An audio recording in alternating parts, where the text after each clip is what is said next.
Հուլիսի 10-ից ֆիզիկական անձինք չեն կարող ոչ օդային, ոչ ցամաքային ճանապարհով որևէ երկիր արտահանել բուսասանիտարական հսկողության ենթակա բեռներ, ինչու սննդամթերքի տեսչական մարմնից են պարզաբանում։ Ուսումնասիրությունների արդյունքում պարզվեց,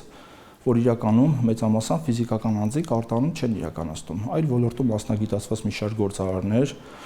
օգտվում են ֆիզիկական անձանց անձնագրերից եւ իրանց անունով իրականացնում են արտահանումներ, որը խնդրահարույց է։ Իսկ երբ որևէ խնդիր է առաջանում բեռներում եւ այլ երկրից դիմում են տեսչականին, արտահանողին գտնել այլևս հնարավոր չի լինում։ Մեսրոպ Գրիգորյանը օրինակով է ներկայացնում։ Ենթադրենք հայկական ապրանքը որևէ ֆիզիկական անձի անունով, ենթադրենք մեր գյուղական վայրերում ապրող մի պապիկի անունով արտահանվել է որևէ պետություն։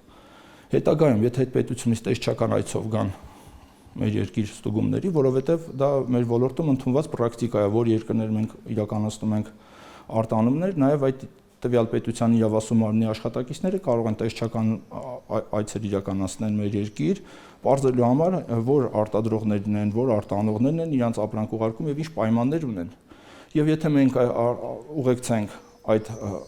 անձի մոտ ում անունով իրականացվել է արտահանումը եւ նա ասի, ես որևէ կապ չեմ ունեցել, ենթադրենք, մեզ ճիշտ չեն հասկանա մեր գործընկերները, որը արդեն խնդիրներ կստեղծի մեր արտահանման գործընթացի համար։ Նման դեպքեր իսկապես եղել են։ Սննդամթերքի անվտանգության տեսչական մարմինը գնացել ու պարզել է, որ ֆիզանձը, որի անունով ուղարկվել է բեռը, դրա հետ կապ չունի։ Պարզապես իմ ազգականը կամ իմ համագյուղացին եկավ, ասեց անձնագիրդ պետք է գործի համար, ես էլ դե տվեցի, ինձնից բան չէր գնում, տվեցի,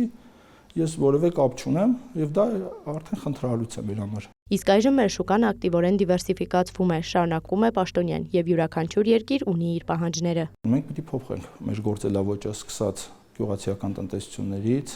արտահանողներից եւ պետական վերահսկողություն իրականացնող մարմնից։ Այս դեպքում սննդամթերքի անվտանգության տեսչական մարմինը պետք է փոխի իր գործելավոճը եւ ուժեղացնի իր հսկողությունը։ Շատ կարեւոր է, որ նոր շուկաներում հայ գործարարները ամրապնդվեն։ Եթե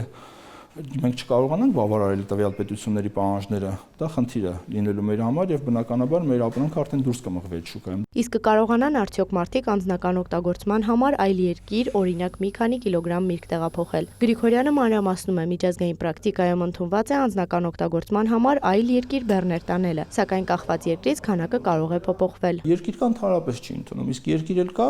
դրանից ավել է ընդունում, կախված այդ երկրների պահանջներից արդեն